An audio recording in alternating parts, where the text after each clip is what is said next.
estaba escribiendo a la iglesia en La Habana Vieja.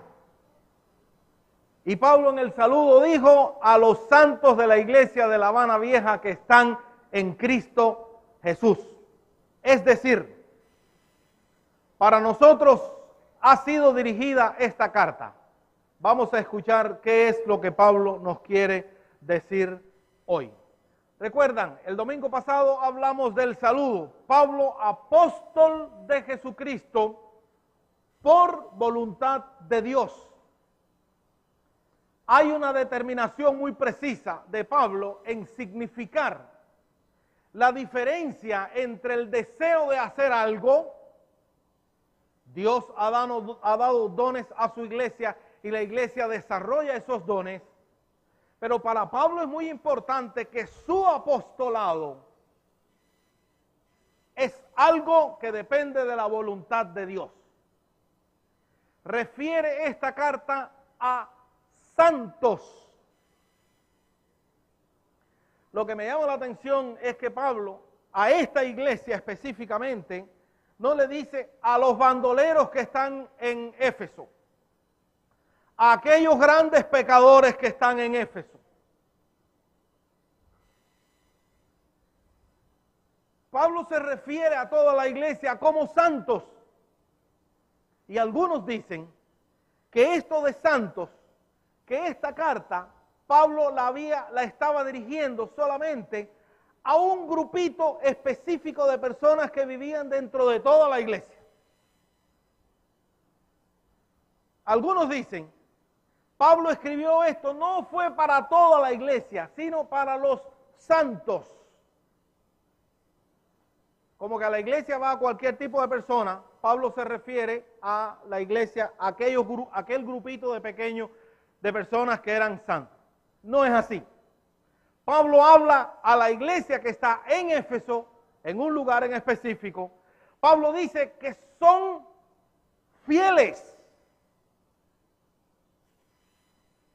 Y finalmente, los que están en Cristo Jesús. El tema de esta carta es la iglesia en Cristo. Los beneficios y los privilegios que disfruta la iglesia en Cristo. No son solamente beneficios de ser parte de una comunidad, en términos humanos. Hay toda una dinámica sociológica que se vive dentro de la comunidad de los creyentes. Una dinámica muy interesante de apoyo, de sinceridad, de apoyo emocional, etcétera, que lo provee esta comunidad que se reúne. Por algo Pablo dice que somos parte de su cuerpo, del cuerpo de Cristo. Pablo dice también que somos este grupo de personas como refiriéndose a la iglesia de Jesucristo. Pero hay privilegios, hay beneficios en encontrarse en la iglesia siendo creyentes regenerados en Jesucristo. La otra cosa que quiero decir hoy en la mañana, tratando específicamente este tema de Efesios capítulo 1, versículos 3 al 14, donde hay algunos elementos que se mueven en esta parte, en este versículo, que francamente no encontramos que mucha gente en las iglesias predican acerca de este tema, porque hay doctrinas aquí como la doctrina de la seguridad de la salvación, la doctrina de la predestinación, la doctrina de la elección de los creyentes, que nos pone muchas veces a escuchar este tema con dos oídos. Lo que quiero decir es, este ha sido una polémica histórica y nosotros hoy no nos vamos a poner de acuerdo con todos los teólogos que han escrito en cuanto a estas diferencias. La teología sistemática se ha encargado de polarizar las tendencias teológicas de estos textos y de otros más. Muy interesante. He estado leyendo mucho sobre este tema y hay algunos autores que dicen es irreconciliable las posiciones de los calvinistas y las posiciones de los arminianos respecto a este tema. Pero digo con franqueza, no nos va a interesar hoy estas posiciones teológicas, que más que todo están en el área de la teología sistemática. No nos van a interesar hoy. Sencillamente nos vamos a referir a qué es lo que la Biblia está diciendo en este sector. Lo que vamos a hacer es una teología, es una exégesis sobre estos textos bíblicos que nos muestran la posición, quiénes somos los cristianos en Jesucristo. Ya leímos Efesios capítulo 1, versículos del 3 al 14, un pasaje que tiene más que todo 4 párrafos a los cuales nos vamos a referir hoy en la mañana. ¿Quiénes somos en Cristo? Parece que estos 4 párrafos que dividen esta sección de Efesios capítulo 1, versículos 3 al 14, tienen una palabra central, que es seguros en Cristo. Y cuando el tiempo del devocional, cuando cantamos, algunos de los coros y de los signos iban dirigidos hacia ese tema. Estamos seguros en Cristo.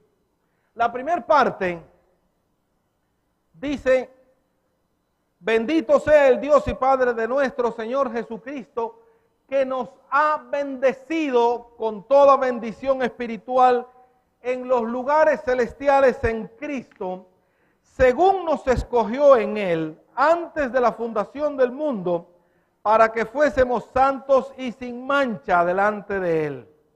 En amor nos predestinó para adopción como hijos para sí mediante Jesucristo, conforme al beneplácito de su voluntad, para alabanza de la gloria de su gracia, que gratuitamente ha impartido sobre nosotros en el amado. Nos ha bendecido. En los otros versículos, en Él tenemos redención mediante su sangre, el perdón de nuestros pecados, según las riquezas de su gracia, que ha hecho abundar para con nosotros. En toda sabiduría y discernimiento nos dio a conocer el misterio de su voluntad, según el beneplácito que se propuso en Él, con miras a una buena administración en el cumplimiento de los tiempos, es decir, de reunir todas las cosas en Cristo, tanto las que están en los cielos como las que están en la tierra. Tenemos redención. En Él también hemos obtenido herencia, habiendo sido predestinados según el propósito de aquel que obra todas las cosas conforme al consejo de su voluntad, a fin de que nosotros, que fuimos los primeros en esperar en Cristo, seamos para alabanza de su gloria. Y finalmente, en Él también vosotros, después de escuchar el mensaje de la verdad, el evangelio de vuestra salvación, y habiendo creído, fuisteis sellados en Él con el Espíritu Santo de la promesa, que nos ha dado como garantía de nuestra herencia, con miras a la redención de la posesión adquirida de Dios para alabanza de su gloria. Muchas cosas que hay en común, pero una de ellas es el propósito por el cual estamos seguros en Cristo. En esta primera parte, los versículos del 3 al 6, dice Pablo: Él nos ha bendecido. Noten el tiempo gramatical. Pablo está hablando años 60, 63 más o menos después de Jesucristo. Preso en la cárcel. Pablo dice: Dios en Cristo nos ha bendecido. Una traducción que pudiera ser similar, según el tiempo gramatical que se utiliza en esta parte, es: Dios en Cristo ya nos bendijo. Qué interesante. Y más que todo, si la iglesia reunida en La Habana Vieja hoy, todas las iglesias del mundo reunidas hoy o en cualquier momento,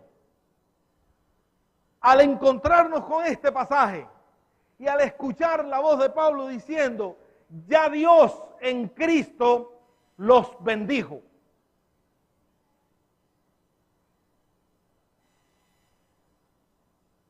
Vamos a ver algunos detalles que aparecen del versículo 3 al versículo 6. En primer lugar, ¿con qué nos bendijo Dios?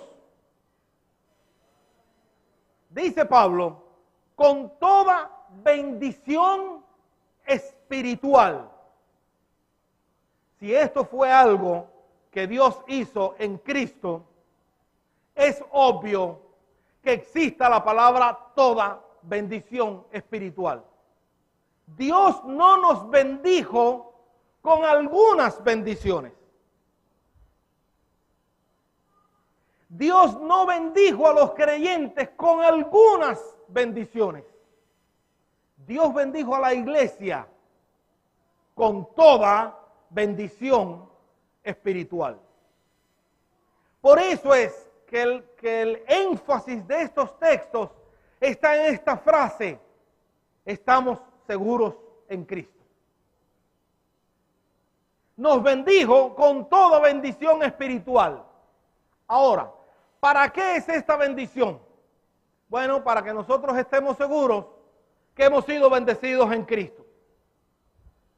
Y hay una tensión entre aquellas cosas que recibimos de Dios y nuestra respuesta ante esas cosas. Hay una tensión entre la soberanía de Dios en sentido general y la responsabilidad que nosotros tenemos en vivir nuestra vida cristiana. Y muchas veces, voy a hablar ahora de dos tendencias. Una tendencia es, si yo soy cristiano, no importa cómo viva, yo puedo hacer lo que me dé la gana porque al final soy cristiano. Esa es una tendencia que no es bíblica. Porque somos responsables de la vida que vivimos ante el mundo en Cristo.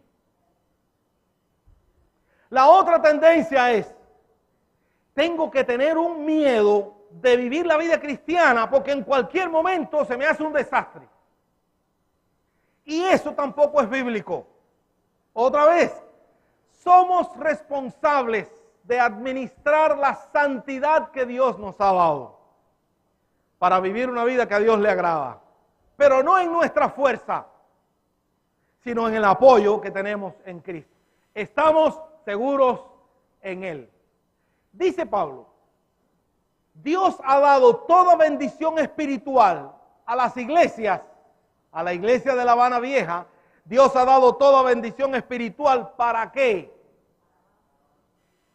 Muchos creen que es para que nosotros vivamos bien económicamente. Otros piensan que es para ser exclusivistas fuera del mundo. Y Pablo no dice eso.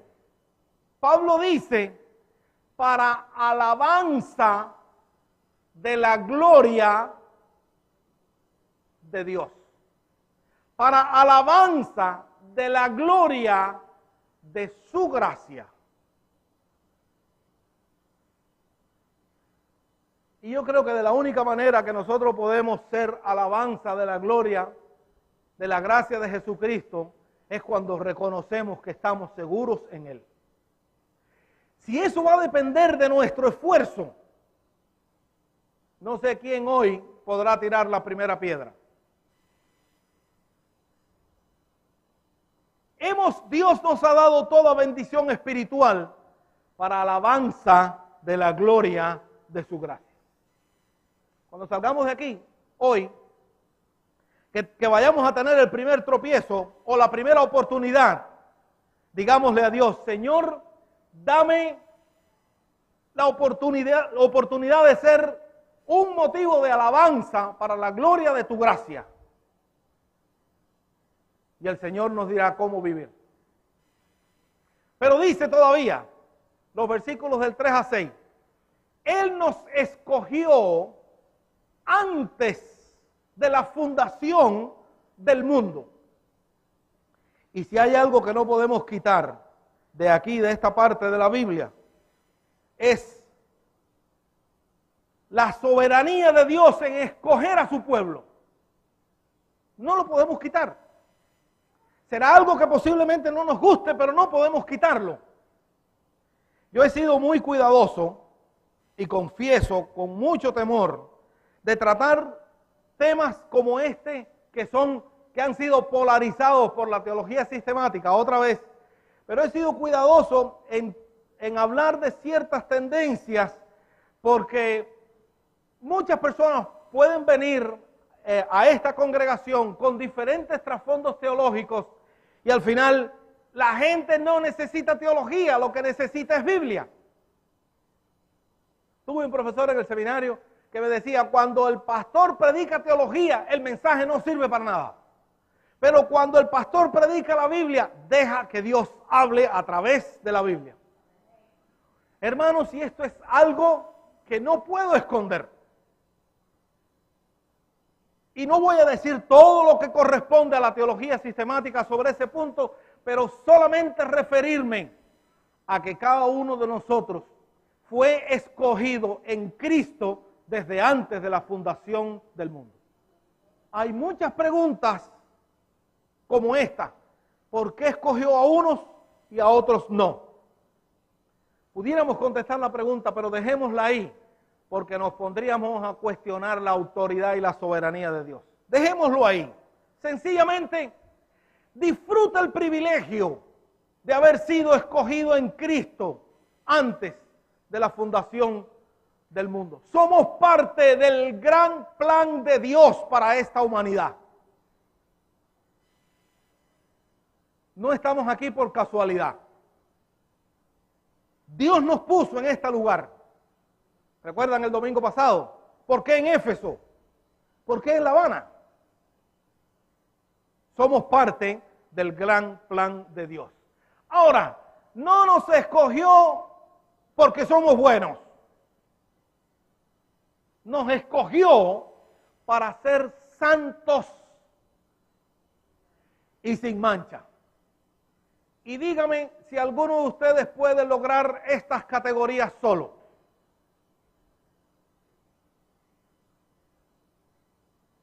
Imposible, imposible. Porque estamos seguros en Cristo, es que Dios nos puede ver santos y sin mancha. Sigue diciendo Pablo, en amor nos predestinó. ¿Para qué? Para ser adoptados como hijos. Miren qué cosa más grande. Todo esto lo hace Dios en Cristo. Todo lo hace Dios en amor. Todo esto lo hace Dios por su voluntad, porque nos dio gratis su gracia.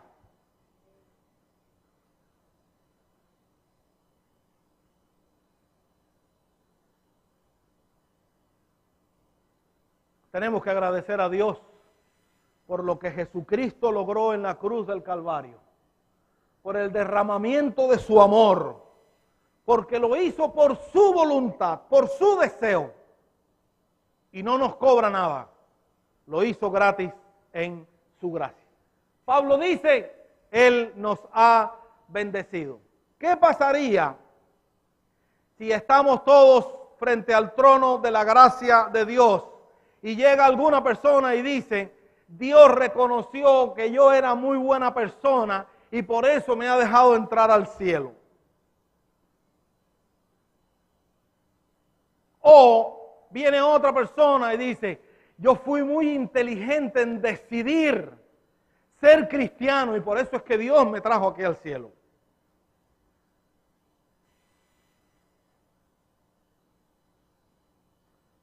Su vida cristiana depende de que usted confíe solamente en el Señor para ser salvo y no en sí mismo. Es necesario entender que la salvación es por gracia y no por obra. No es porque yo creo que soy buena persona, no es porque soy muy inteligente a la hora de decidir ser cristiano, no. Hemos sido salvos por la sangre del Cordero derramada en la cruz del Calvario, y nuestra salvación es por su gracia, por la gracia derramada en Jesucristo para nosotros. De manera que no tenemos mucho que hacer a la hora de decidir nuestra salvación. La base de la bendición de Dios, que dice Efesios, Él nos ha bendecido en Cristo. La base está en Cristo, la base está en su amor. Dice la Biblia, en el beneplácito de su voluntad. Y finalmente, Él gratuitamente ha impartido sobre nosotros su bendición. De manera que lo que yo hago para salvarme no tiene mucho valor. Sin embargo, lo que Cristo ha hecho por nosotros en la cruz es lo que más significa. Hemos sido bendecidos. La otra cosa que dice Pablo es que tenemos redención. Tenemos redención. Y esto es muy interesante. Pablo está diciendo que tenemos redención. Nuestro castigo alguien tenía que pagarlo. Lo malo que nosotros hicimos, alguien tenía que pagarlo. Dios es Dios justo. Y la justicia de Dios impide el pecado. Pero como Dios es justo, descargó toda su ira en Cristo su Hijo. Y por su misericordia es que Él nos ha salvado. Cristo ocupó nuestro lugar. Por eso estamos seguros en Él. Cristo ocupó nuestro lugar. En Él tenemos redención mediante su sangre. Dice Pablo, el perdón de nuestros pecados, y miren las palabras que Pablo utiliza, según las riquezas de su gracia, que ha hecho abundar para con nosotros. Pablo habla de las riquezas de su gracia. Y Pablo dice también en Romanos, así como abundó el pecado, sobreabundó la gracia. Por eso es que cada vez que nosotros pecamos y vamos a Dios arrepentidos, su gracia es mayor y Dios nos perdona. Dice Colosenses, y por medio de Él reconciliar todas las cosas, así las que están en la tierra como las que están en los cielos, haciendo la paz mediante la sangre de su cruz. Y nuestra carta en Efesios dice, es decir, reunir todas las cosas en Cristo, las que están en los cielos como las que están en la tierra. Hemos sido redimidos por su sangre. Nos ha bendecido, tenemos redención. En tercer lugar, hemos tenido herencia. Tenemos una herencia. Dice Pablo, habiendo sido predestinados según el propósito de aquel que obra todas las cosas conforme al consejo de su voluntad, a fin de que nosotros que fuimos primeros en Cristo, en esperar en Cristo, seamos para alabanza de su gloria. Fuimos predestinados según su voluntad. Y este es el problema que nosotros tenemos con esta doctrina, que Dios no nos consultó si queríamos ser salvos o no. Dios no nos consultó si queríamos ser santos y sin mancha. Dios no nos consultó eso. Dios dijo, los he llamado y les doy todos los recursos de mi gracia para que sean santos y sin mancha. Tenemos todos los recursos de la gracia de Dios para vivir una vida cristiana de éxito. Pero otra vez, no es por nuestro énfasis, no es por nuestra fuerza, es por su voluntad. Es por su gracia que el Señor nos ha dado una herencia. Y la versión Reina Valera utiliza una palabra: estas son las arras de nuestra herencia. Esto es lo que Cristo hizo primeramente. Nos asegura un lugar en Él. ¿Cómo sería nuestra vida antes de ser cristiano? Hay un libro donde está escrito toda nuestra vida pasada. Y ahí se señala como un libro todo en negro. Cuántas cosas malas hicimos antes de ser creyentes. Y el día que vinimos a Cristo, le dijimos: Señor, este es mi libro de cosas malas que he hecho. Y Cristo eliminó esa condenación. Se dice que en tiempos de Jesucristo, cuando había personas que tenían una deuda y no la podían pagar, el acreedor iba a las puertas de la ciudad y ponía en un pergamino, en un lugar visible, el nombre de la persona y la cantidad que otra persona le debía. Para que cuando vinieran mercaderes a hacer negocios a la ciudad y preguntaran por el pastor le debe a la iglesia tanta cantidad de dinero, con el pastor no se puede hacer negocio. Pero lo que hizo la gracia de Cristo con mi pecado fue que cuando entró a la puerta de la ciudad y vio mi nombre y todo lo que yo debía, Él dobló el pergamino y escribió con sangre su nombre. Porque ha sido la persona que nos ha perdonado la deuda. Cristo ha perdonado nuestra deuda. Por eso Él dice: tenemos herencia, ustedes son mi herencia. Porque finalmente es para alabanza de su gloria. Para alabanza de su gloria. Siendo, dice Romanos, siendo justificados gratuitamente por su gracia, mediante la redención que es en Cristo Jesús.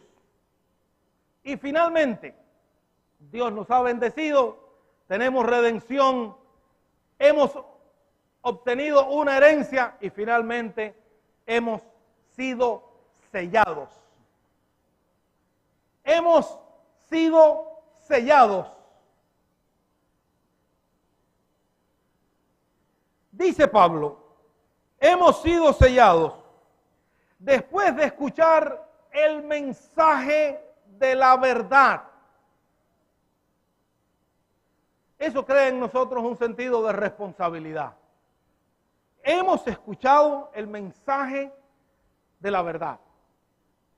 Dios se ha comunicado con nosotros y nos ha dicho cuál es nuestra responsabilidad. Debemos vivir para alabanza de su gloria. Hemos escuchado el mensaje de la verdad. En segundo lugar, es el evangelio de nuestra salvación. Y esto crea un sentido de dependencia. De dependencia de Él. Es un evangelio que muestra al Dios poderoso, al Dios perfecto, al Dios santo, haciéndose hombre en la tierra, vivir como viven los hombres y finalmente morir por el pecado de todos los seres humanos. Responsables de la verdad del mensaje del evangelio, responsables y dependientes del evangelio de la salvación. Y finalmente dice Pablo: y habiendo creído. Siempre que hablamos de este término de nuestra responsabilidad delante de Dios, tiene que ver un poco con nuestro arrepentimiento. Con decir: Señor, es cierto que he pecado. ¿Se recuerdan las palabras de aquel que llamamos hijo pródigo? Cuando regresó a su padre, le dijo: Padre, he pecado contra el cielo y contra el cielo y contra ti. Ya no soy digno de ser llamado tu hijo. tenme como uno de tus jornaleros. El arrepentimiento delante de Dios, porque hemos creído. Y dice Pablo, recibiste el mensaje de la verdad, habiendo sido salvos mediante el evangelio de salvación, y habiendo creído, dice Pablo, fuisteis sellados. ¿Qué significa sellados? ¿Qué significa sellados? Es una marca. Si alguno de ustedes tiene una herencia rural y tuvieron familiares que tenían caballos o vacas, para identificarlos como de su propiedad, ¿qué hacían? Bueno, ahora le ponen una presillita para que el pobre animal no sufra tanto.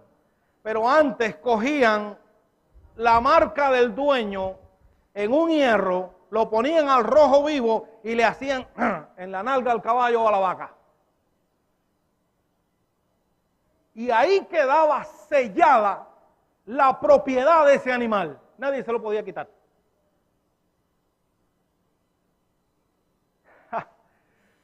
Dios hizo eso en Cristo. Cogió a su Hijo Jesucristo y le puso la marca de su dolor. Y no lo dijo a Cristo, lo dijo a su iglesia: ustedes son míos. Han sido sellados, ustedes son de mi propiedad. ¿Qué dice Romanos capítulo 8?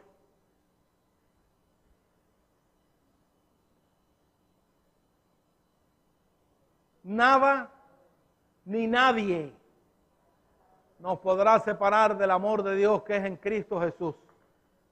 ¿Y cuántas cosas cita? Ni lo alto, ni lo profundo, ni ninguna otra cosa creada, ni lo bueno ni lo malo, ni el sufrimiento ni la gloria. Nada los podrá separar de su amor, porque hemos sido sellados por Él. Somos su propiedad. No somos propiedad del mundo, ni aún nos pertenecemos a nosotros mismos. Hemos sido sellados por su sangre en Él. ¿Para qué?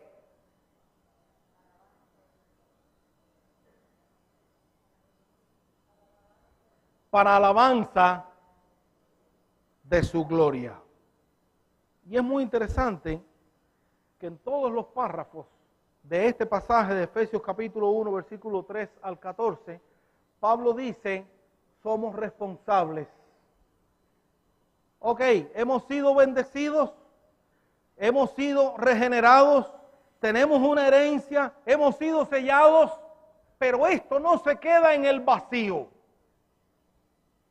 La gente tiene que ver cuál es el cambio que hay en mi vida, que se opera en mi vida, a medida que dejo que el Espíritu Santo transforme mi corazón, a medida que estoy seguro en Cristo. La gente tiene que alabar la gloria de Dios en el cambio que hay en nosotros. Ahora, es un cambio que tú puedes producir cuando tú quieres. Nuestro esfuerzo vale poco. Es un cambio que el Señor quiere darnos a través de nuestra vida. ¿Qué significa? Hemos sido bendecidos en Cristo. Cuando la tristeza venga y nos toque, cuando estemos tristes por alguna razón, esa es parte de nuestra realidad, pero dígale, Señor, ¿por qué me quieres bendecir a través de esta tristeza? ¿Dónde está la bendición de Dios en esta tristeza? ¿Dónde está la bendición de Dios en medio de este dolor? Pablo estaba preso y le estaba diciendo, Dios nos ha bendecido. Hemos sido redimidos por su sangre. Un pasaje que tantas veces hemos dicho aquí, nos ha rescatado del reino de las tinieblas y nos ha puesto en el reino de su luz admirable.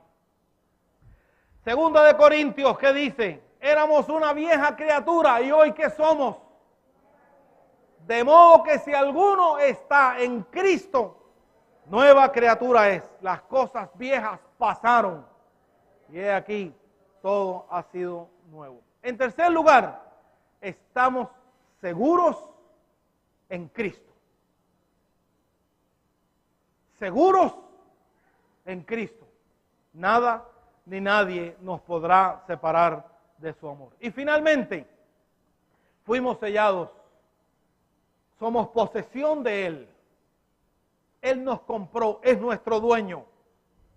Un dueño que dijo, y seguramente se recuerdan de esta ilustración, Dios el gran juez nos puso en la cárcel por nuestro pecado. Pero vino su Hijo Jesucristo y dice, yo voy a morir por aquellos que están en la cárcel del pecado. Jesucristo murió por nuestro pecado. Dios nos liberta de la celda, de la prisión, de la cárcel. Pero no solamente nos deja libres, sino que también nos dice, eres mi hijo. Así que el tipo más bandolero llega a ser hijo de Dios. Solamente por lo que Jesucristo hizo en la cruz del Calvario. Y con esta idea quiero concluir. La gracia de Dios nos da consuelo en medio de dudas. ¿Tienes dudas acerca de tu vida cristiana? Vamos a descansar en la gracia de Dios. Nos da consuelo en medio de problemas. Dios no ha prometido resolver todos nuestros problemas. Sí ha prometido estar con nosotros todos los días hasta el fin del mundo. Comparte con nosotros nuestros problemas. Dios, en la gracia de Dios, nos da consuelo para los fracasos. Y muchas veces cuando estamos en un fracaso decimos, este es el final. Y ese no es el concepto que Dios tiene de fracaso. El concepto que Dios tiene de fracaso es, vuelve a empezar otra vez, hijo mío, conmigo al lado. Así que el fracaso lo escribimos como una experiencia que nos puede ayudar para reenfocar nuestra vida. La gracia de Dios nos da consuelo en medio de los contratiempos. Cuando las cosas no salen como queremos que salgan. Cuando me estoy esforzando para hacer lo bueno y al final, dice Pablo, hago lo malo, ahí es donde tenemos que empezar a confiar en la gracia de Dios. Porque estamos seguros en Jesucristo. Por recordarnos que nuestra salvación está en las manos de Dios y que solamente podemos confiar en su amor.